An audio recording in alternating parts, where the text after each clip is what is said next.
The Barlows moved in on a rainy Thursday. The place was old, but solid. 2 stories wide porch, and just enough decay to call it a fixer-upper. Amy loved the crown molding, Daniel liked the price, and Max, their 9-year-old, liked the creaky stairs. "This place has good bones," Daniel had said. What he didn't know was that the house wasn't done growing.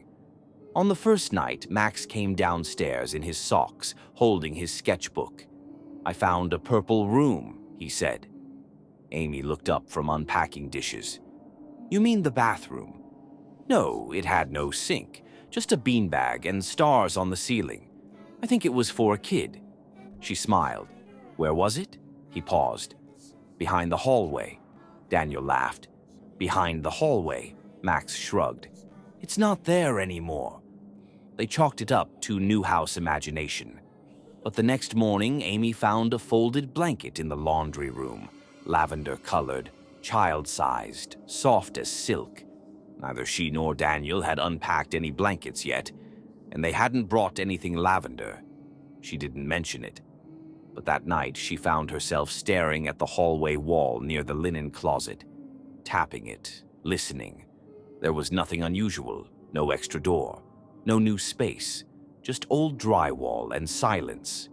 Still, she walked away with the strange sensation that something had been removed, not added, as if the house had closed one of its eyes, and was waiting. By the end of the week, Amy found the second one. She was unpacking coats into the front closet when she noticed a faint line in the drywall, hairline but deliberate. Curious, she pushed gently. The wall creaked and gave way like a false panel, swinging inward to reveal a narrow room. Square, 8 by 8 feet. Green floral wallpaper, faded and curling at the edges. A single wooden chair in the center. No windows, no vents. Amy called for Daniel. By the time he got there, the door wouldn't open again. Just wall, no seam. He thought she was tired. Amy didn't press it until the next morning, when she found that same wooden chair sitting in the hallway. They began noticing more. A door that didn't used to be there, leading to a small room with empty picture frames. A staircase in the pantry, leading to nowhere. A second bathroom on the second floor, one with no plumbing, no pipes, no mirror. Daniel brought out the blueprint. Everything looked normal. No mention of hidden rooms or structural anomalies. That night, Amy started a notebook. She drew the house as best she could, labeled every room. As of Sunday night, they had 6 bedrooms. By Wednesday, there were 9. She asked Max about it. He looked up from his cereal and said, "You're counting wrong. The house doesn't like that." It was just after 2 a.m. when Amy jolted awake. The house was too quiet. No wind, no creaks, not even the hum of the fridge. She reached for Daniel, but the bed beside her was empty. She checked Max's room. The bed was cold, the blankets untouched. He was gone. Panic set in. She called for Daniel, ran room to room, but the house had shifted. The hallway was longer than it had ever been. Doors were on the wrong sides, and there were too many. Finally, behind a door that used to be a closet, she found it. A pitch-black room, ice cold, its walls covered in mirror panels, each cracked and smeared. In the center, Max sat cross-legged, staring at the ceiling. Amy rushed in and grabbed him. "What are you doing? Why are you in here?" he whispered. "She told me not to move, not to breathe loud." "Who?" Max pointed upward. Amy looked up. The ceiling was normal, except for a dark patch in the corner that seemed deeper than paint, like a stain or a hole. She didn't look longer. They left. Amy slammed the door behind them. But the room was gone the next morning. Later, reviewing security footage, Daniel paused on a frame from 2:13 a.m.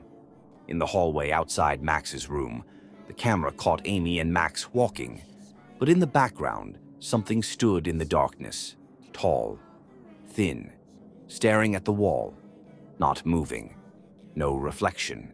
Thursday morning, Amy walked to the front hallway like always, shoes in hand, purse on shoulder. But the front door wasn't there.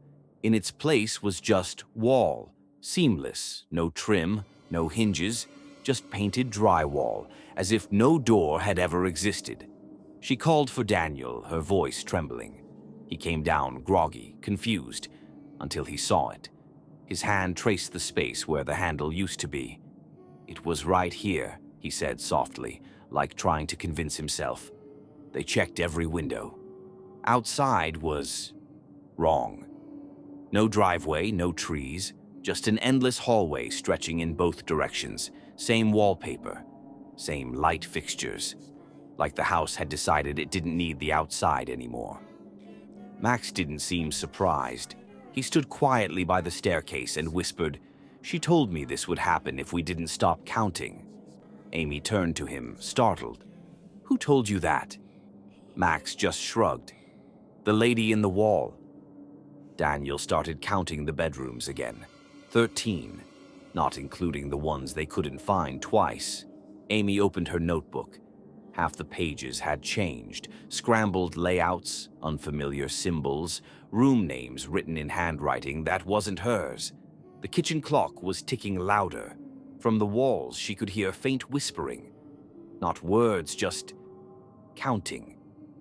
Amy found the journal behind a loose baseboard in the 13th bedroom, a room neither she nor Daniel remembered walking into. It was old, the pages warped, names scribbled in different handwritings. Hollis, Deanna, Lucas, 9 years old. Some names were crossed out, others faded entirely. One entry read, "The house doesn't want owners. It wants memory. It grows with what you forget." Another said, "We had a daughter. She had a red bike. I can't remember her name." Amy slammed it shut and ran to find Max, but his door was gone. Not closed, gone, just wall. She called his name until her voice cracked. Daniel asked, "Who's Max?" She stared at him, tears spilling. "Our son." He frowned. "We don't have kids." Amy opened her notebook. Max's room was no longer marked. His name wasn't written anywhere. Even the old school drawings taped to the fridge had vanished. She ran to the hallway mirror. Only 2 coats hung by the door, 2 toothbrushes in the bathroom, 2 shadows behind her. And in her reflection, she was smiling. But she wasn't moving. Outside the window, hallway, stretching forever. And the house continued to breathe, waiting for the next thing she'd forget.